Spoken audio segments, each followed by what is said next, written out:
Kotak Mutual Fund presents Invest Mentor in association with Network 18. Hello and welcome to Invest Mentor, presented to you by Kotak Mahindra Mutual Fund in association with Network 18. It is an investor education initiative by Kotak Mahindra Mutual Fund, and I'm Sonia Shenoy. Now on today's show, we cover Investment 101 for women. As many women are now becoming financially independent, we explore some ways women can ensure that they get returns from their investments regardless of their job role. In addition, how can they create a portfolio that offers long-term growth of wealth? To discuss all this and more, I have with me two industry stalwarts, Lakshmi Iyer, the President and Chief Investment Officer and Head Products at Kotak Mahindra Asset Management Company, and Mrin Agarwal, the founder of FinSafe India Private Limited. Ladies, thank you for joining me on Invest Mentor. Lakshmi, I want to start with you because, traditionally, all the big financial decisions in a household were taken by men, right? Whether it's investing, whether it is sort of buying physical assets. But now things are slowly changing as both men and women have become equal breadwinners of the family. How do you or how does one ensure that women get an equal chance in building their portfolio and creating a good corpus for themselves? Hi, Sonia. This question, I think, is one of the most pertinent questions which is plaguing a lot of women's minds, given the fact that, as you rightly observed, they are also contributing towards the income stream as far as family is concerned. I think the biggest stumbling block that women tend to encounter is that, is this arena really for me? And for all those women out there, I tell them, just go on to Google and check out the top chefs. And what you actually see is there are a fleet of men whose names are featured. And somewhere in the corner, you find a lady's name being mentioned. And likewise, if you Google the top spokesperson, you actually have an array of women who are, quite prominent out there. Why I'm sharing this is to say that it's important to conquer the mindset that investment is only a male arena. So once you have conquered that, the next level is to take active participation in the household, whether it's your spouse, whether it's your brother, whether it's your father, whoever it is, you have to take active participation and say that this has to be done jointly. It can be done independently, but it's very, very imperative to get that thought right. Mrin, I want you to come in on this because, traditionally, women have been investing a lot in physical assets, whether it's gold or even just putting their money in a savings deposit. Now, how does one make that transition from physical to financial assets? What do you think the procedure should be? Well, first and foremost, I think it's important to let go of some of our investment biases. Because obviously we are comfortable with investing in what we've seen people around us investing in for the longest period of time. The whole point is to really realize that it is important to take some amount of risk in investing. So, for example, now, because of the way the markets are, I run a women's community on WhatsApp, and I have a lot of women asking me, okay, which stock do I buy? And I keep telling them that it's not just getting into a product, it's about assessing and getting into the product which can have the right amount of risk, which will meet your profile. Lakshmi, I want to talk about those women who perhaps are not the decision makers just yet and want to be. So women who have a salary, who want to start investing and build a corpus for themselves. How do they start? What is the step 1, step 2, step 3 procedure for them? So point number 1 is being aware that there are financial options which allow you to create a holistic financial plan for yourself. How do you really make yourself aware? There are, reams and reams of information which is available all across social media, on blogs, on websites, on financial platforms, media such as yours. So everywhere, that's the place where you actually assimilate that information. And having done that, you either can do 2 things. So I think awareness is non-negotiable, and there you cannot use borrowed knowledge. It has to be self-knowledge.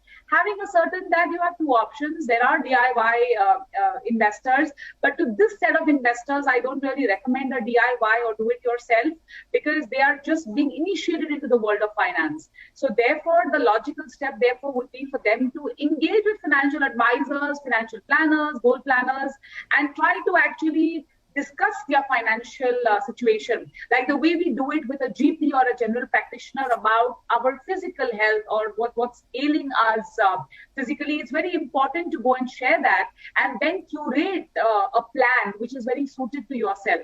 So it's not complex, but it's not simple as well. So it requires a step-by-step process. Initiating yourself into the world of finance, to my mind, has to be done as of yesterday, so you're already late.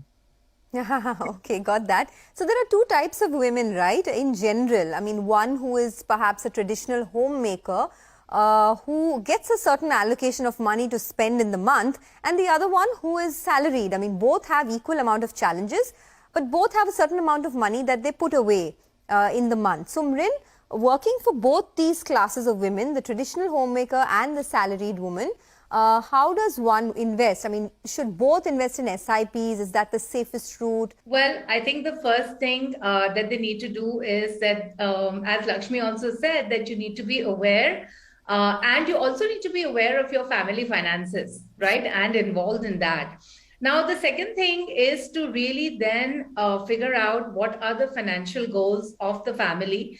And based on the financial goals of the family, they have to start looking at various instruments that are there, both in short and in the long term as well. I certainly think that SIP has a place in everybody's financial life. I think it's one of those instruments that you can't do without now, right? And certainly, they would need to, of course, read up on the various types of equity options that are there and start investing. And, the advantage of the SIP is also that it allows you to invest with small amounts. So you could always put a small amount, try it out, check out how the experience is. But the whole point is you will need to do it in a structured way. And if you can get the help of a financial planner, great. But if you can't, then read up, figure out the right funds to put money in and start it with a SIP. Oh, absolutely. A systematic investment plan, right? That's the best way to look at it, because not only can you start with small amounts, as you said, it also helps you balance the vagaries of the stock market. So every time the market goes down, you sort of buy at lower levels, and it helps you build a better corpus for tomorrow. Lakshmi, how important is it for a woman to create an emergency fund, and how does one sort of establish that fund? So Sonia, in rains, how often do you end up not going out with an umbrella? I mean, you can go with a weather forecast, you can say it's sunny and I'm not going to carry my umbrella, and then invariably get drenched. Why I give this analogy is to say that emergency fund, to my mind, is a non-negotiable, and it's gender agnostic, but we're talking about women here, so it's even more important. And the last, I would say, 15 to 18 months of this pandemic has taught us it has a drain emotionally, it has a drain physically, mental health also goes for a toss, and any which ways, women typically tend to have a higher life expectancy in general than men. So therefore, it's extremely important to plan for those days which are not in your control. And therefore, an emergency fund where you know that this is my go-to kitty whenever I require something, and it's an exigency, something which you may not have envisaged. And therefore, in part of every financial plan, I urge each one of you to surely go for that. The way to operate that, obviously the modus operandi, it will go into lesser, riskier avenues, etc. That, of course, is a subsequent planning. But the need for having an emergency fund, to my mind, is an absolute given. And I don't think there should be any debate on that front. Also, given that a large chunk of the women in India are homemakers, right? So they are not the breadwinners of the family. So they need to sort of create an emergency fund or a corpus for themselves. God forbid if the breadwinner either loses his life or gets into a life-threatening accident. So I guess more than the breadwinner himself, it is important for the woman to create a corpus. So I want to discuss that as well. But I'm going to take a short commercial break. Very interesting discussion lined up with our guests on how to invest 101 if you're a woman. More on that coming up on Investmentor. Stay tuned. Kotak Mutual Fund presents Investmentor in association with Network 18. Kotak Mutual Fund presents Investmentor in association with Network 18. Welcome back, folks. You're still watching Investmentor, presented to you by Kotak Mahindra Mutual Fund in association with Network 18. This is an investor education initiative by Kotak Mahindra Mutual Fund, and today I've been joined by two industry experts, Lakshmi Iyer from Kotak Mahindra Asset Management Company and Mrin Agarwal, the founder of FinSafe India Private Limited, and we're discussing investments for women. Now, Mrin, traditionally, a lot of women have shied away from investing in risky assets like equities. Although I don't know why equities are termed risky, considering that A, you beat inflation, B, you have professional money managers to do it for you. You don't even have to do the thinking, right? So just debunk these myths for us. So with inflation on most of the financial goals that you're saving for being very high, if you take into account education or marriage expenses, or you take into account other expenses, the inflation is really high. And if you really want to beat inflation and you want your money to grow, the only way you can do it is by taking some amount of risk. And as I mentioned earlier, take the right risk. So certainly, I think equities is the way to go. And to my mind, if you're really not that adept at money management, or you feel that you still need to learn a lot more about it, I think mutual funds provide you a good investment mechanism, because you have professional fund managers to take care of investments. You have index funds that are available, which are very simple. There's really nothing difficult about index funds in that sense. So you have a variety of options.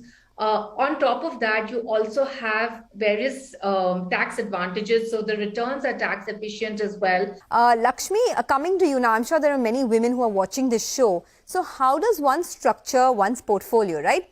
Because there's so much. There are index funds, as Mrin was talking about. There are balanced funds. There are large cap specific funds, mid cap specific funds, sector specific funds that if you look at. So if you had to sort of, help us sort of structure our portfolio, what would it look like?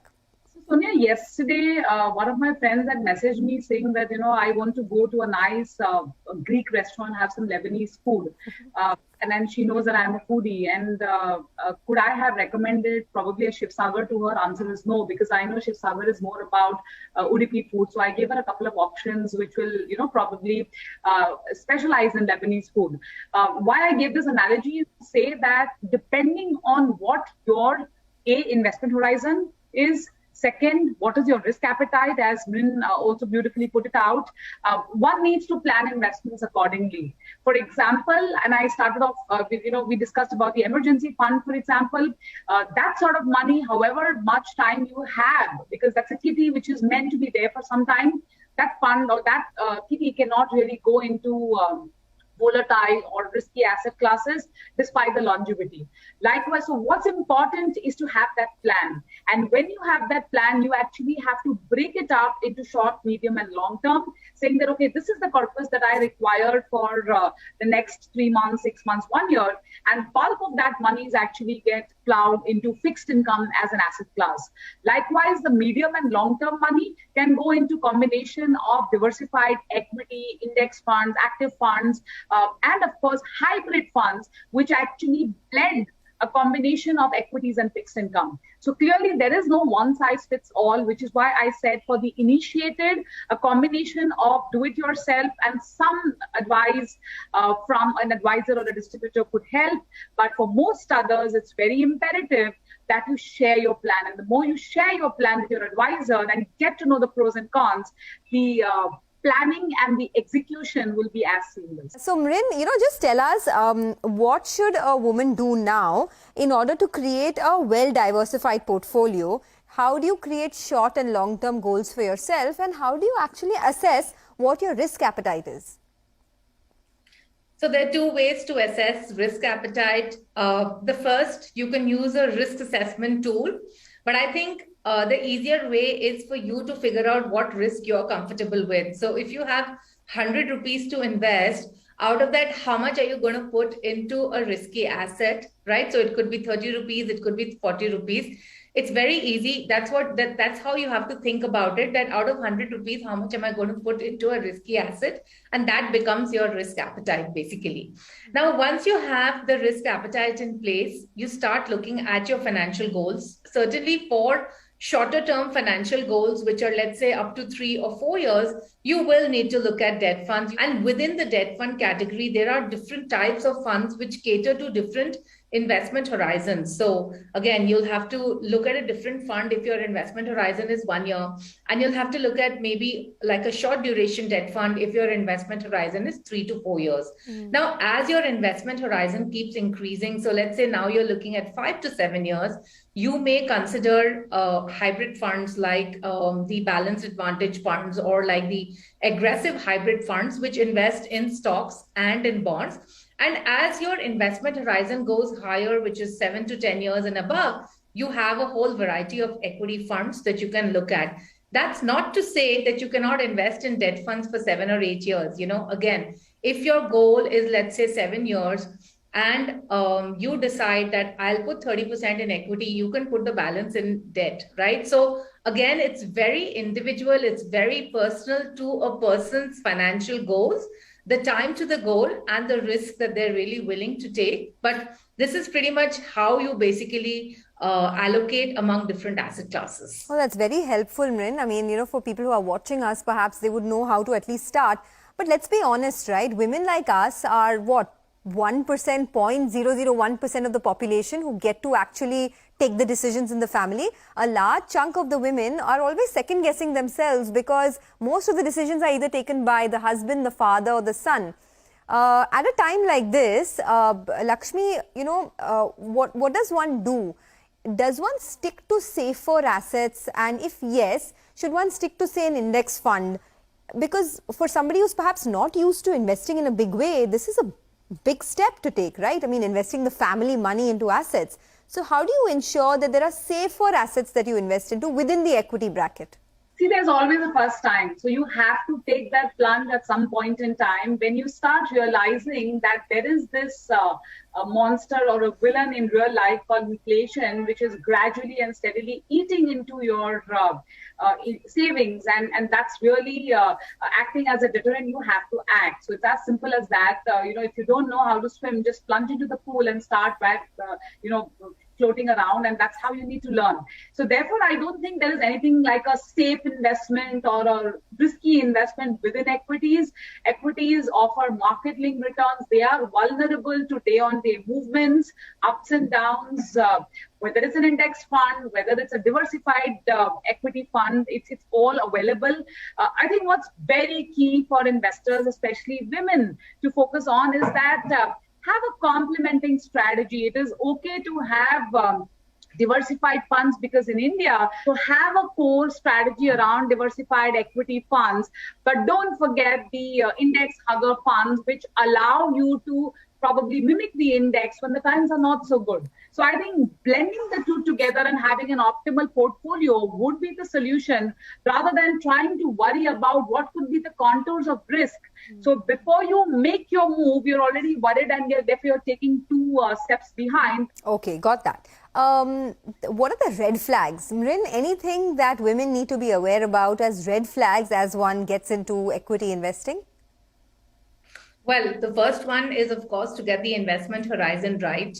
And, there's this whole thing about chasing trends. So normally, as Lakshmi was saying, that you need to have a good blend of both active and passive funds. Like over the last 1 year, all the questions that I get are around passive funds. And I keep telling people that you need to have a good blend of both active and passive. So I think, just following one strategy, chasing a particular trend, these are some of the real red flags on equity investing. So it's very important to be well diversified. Don't be concentrated. From the non-equity space, I would like to say that there are a lot of new offerings these days. Clearly you need to understand the risk associated, let's say, with an NCD or a covered bond before you actually invest in those products over debt funds. So I think it's really about understanding the risks associated and not following trends. Okay, and I'm so glad we did this episode because, I'm passionate about investor education, but I'm a little more passionate about educating women to become financially independent. I think that is where, the entire benefit for the family lies, right? Because she takes all the big decisions. All right, thank you so much for joining us. And it was really a pleasure speaking with both of you, Lakshmi and Mrin. Have a great day. Well, with that, we come to the end of another edition of Investmentor. Thanks so much for watching. Kotak Mutual Fund presents Investmentor in association with Network 18. Mutual fund investments are subject to market risks. Read all scheme-related documents carefully.